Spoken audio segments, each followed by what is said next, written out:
विद्यार्थी मित्रों, आज हम यूनिट 2 रीड 1 ऑटोफैब टेक्नोलॉजी के बारे में चर्चा करेंगे। ऑटोफैब यानी स्वयं संचालित टेक्नोलॉजी का मतलब आप सब जानते हैं। इस प्रक्रिया में ग्राहक अपनी जो इच्छित वस्तु होती है वो इच्छित वस्तु को प्राप्त कर सकता है। जैसे कि वो एक गाड़ी खरीदना चाहता है, एक शोरूम में गया और उसने सब गाड़ियाँ देखी, पर उसी गाड़ी में से उसको एक भी गाड़ी पसंद नहीं आई,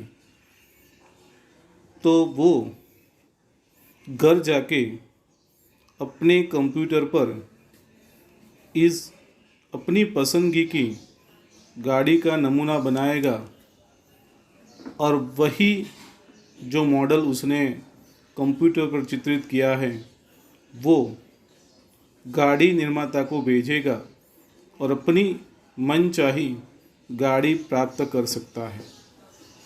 तो इस प्रक्रिया को हम ऑटोफैब टेक्नोलॉजी बोलते हैं। मानव स्वभाव के अनुसार हम हमारे पास जो वस्तु होती है उससे हम संतुष्ट होते नहीं हैं। उसकी जगह ये होता तो कितना अच्छा, ऐसा विचार अपने मन में रोज आता रहता है।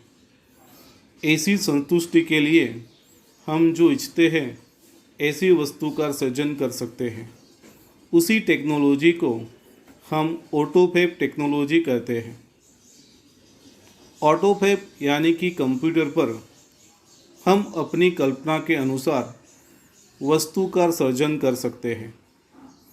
इस प्रक्रिया में बिन उपयोगी जो चीज़ वस्तु हमारे पास पड़ी है उसका उपयोग करके हम त्रिपरिमाणिक वस्तु का सर्जन कर सकते हैं।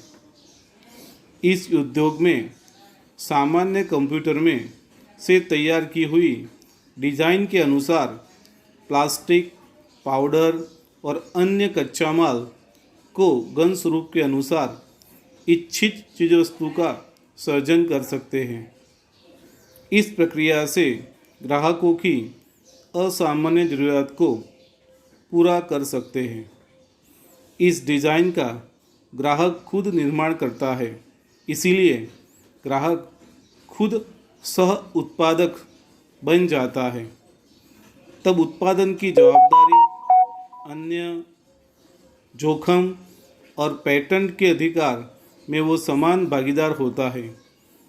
इस उद्योग के लाभ नीचे अनुसार हैं।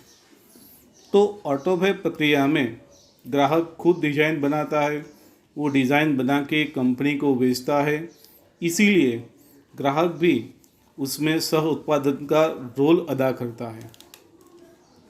इस प्रक्रिया में जो फ़ायदे होते हैं, लाभ होते हैं, उसमें ग्राहक को अपनी इच्छा के अनुसार अपनी इच्छित वस्तु मिल सकती है। अब दूसरे लाभ कौन से हैं वो मैं आपको विस्तार से बताता हूँ। तो पहला लाभ है better product quality. Better product quality यानी कि जो प्रोडक्ट आपने पैदा की है उसकी गुणवत्ता अच्छी होती है। हमें मनचाही वस्तु का उपयोग हम कर सकते हैं। उसकी गुणवत्ता को भी हम अपने मन के अनुसार टिकाऊ बना सकते हैं। हम जो वस्तु बना रहे हैं वो वस्तु का उत्पादन स्वयं संचालित प्रक्रिया से होता है, उसीलिए उसकी गुणवत्ता और टिकाऊपन बढ़ जाती है। तभी वस्तु को बदलने की ज़रूरियात घट जाती है। तो इसी प्रकार हम वस्तु टिकाऊपन पा सकते हैं। दूसरा उसका फ़ायदा ये है कि मोर रिसाइकलिंग का मतलब क्या होता है कि हमारे पास जो बिन उपयोगी चीज़ वस्तु होती है उसका उपयोग करके हम नई चीज़ बना सकते हैं। यानी कि जो नई प्रोडक्ट बनाने के लिए कच्चा माल चाहिए वो कच्चा माल हमारी बिन उपयोगी वस्तु में से मिल सकता है। उससे फ़ायदा क्या होता है कि नया कच्चा माल कच्चा माल की हमें ज़रूरत नहीं पड़ती। हमारे पास जो बिन उपयोगी वस्तु है उससे हम दूसरी नई चीज़ बना सकते हैं। कार और अन्य चीज़ वस्तु नई खरीदने की जगह बिगड़ी हुई वस्तु फेंक देने की जगह उसमें से नई वस्तु का सर्जन कर सकते हैं, जिससे पर्यावरण को बहुत बड़ा लाभ होता है। तो इसी तरह हम पर्यावरण को नुकसान पहुंचाए बिना नई चीज़ रिसाइकलिंग से पैदा कर सकते हैं। तीसरा बड़ा फायदा है कि the return of the village craft worker.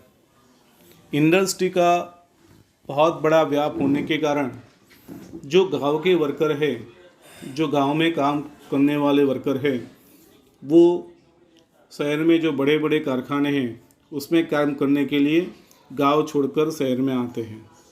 उसके कारण गांव खाली होते हैं। तो इस प्रक्रिया से अगर बिजनेस का विकेंद्रीकरण होता है तो छोटे उद्योग गांव में जाएंगे और जो शहर में जो कारीगर आए हैं वही कारीगर गांव में वापस जाएंगे। तो उससे बड़ा फायदा होता है कि गांव का सृजन फिर से शुरू होगा।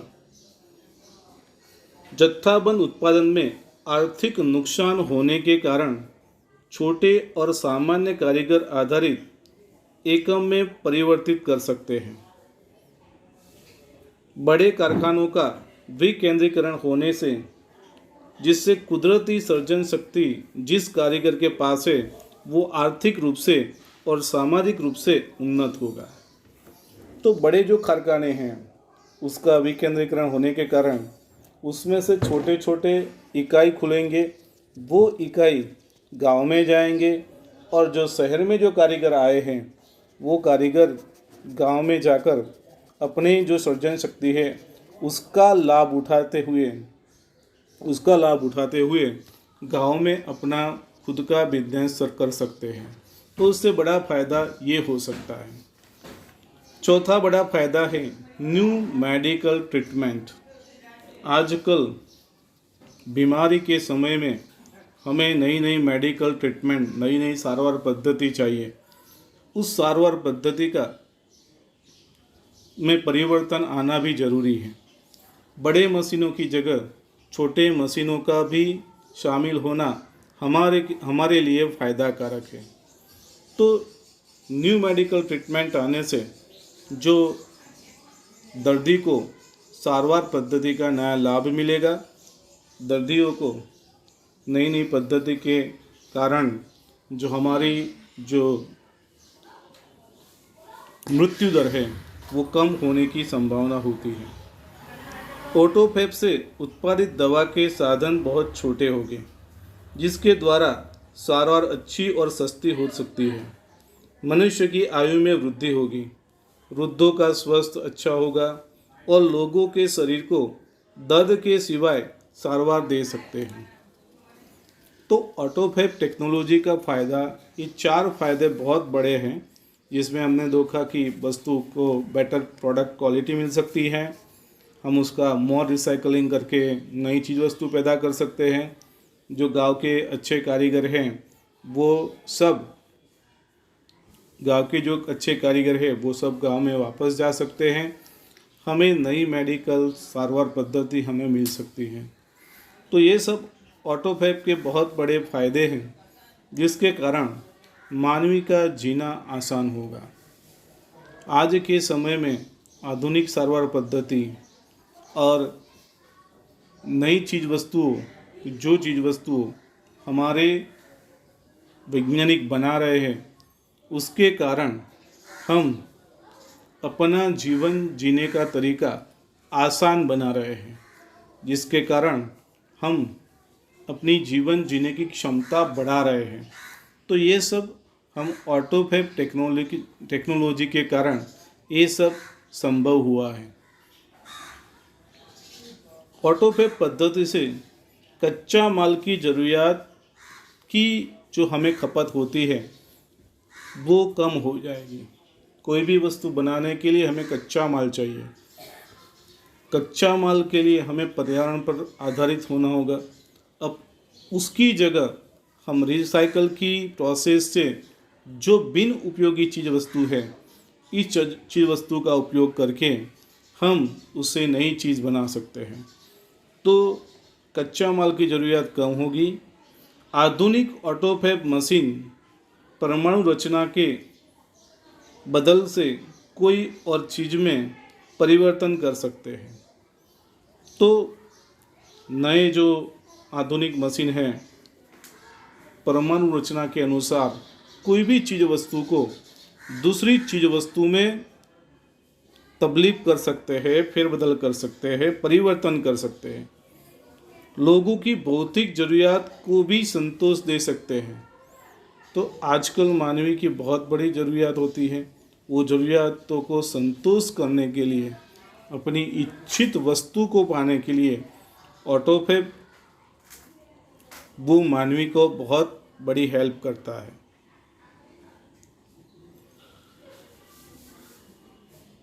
अंत में याद रखना जरूरी है कि जीवन में जो संतोष पाना चाहते हैं वह मिल जाए उसमें नहीं है, पर उसके लिए कार्यरत रहना भी जरूरी है। तो संतोष मिल जाने के बाद मानवी अपना काम छोड़ दे, ऐसा नहीं होता है। उसके लिए उसको आगे वो मानवी अपने जीवन में कार्यरत रहे और नई चीज़ वस्तुओं को ढूंढे, वो जरूरी है। ऑटोफैब एक चमत्कारिक औद्योगिक क्रांति है। तो ऑटोफैब को हम कह सकते हैं कि उसके कारण मानवी का जीवन अच्छा होगा, उसके लिए वे औद्योगिक क्रांति है।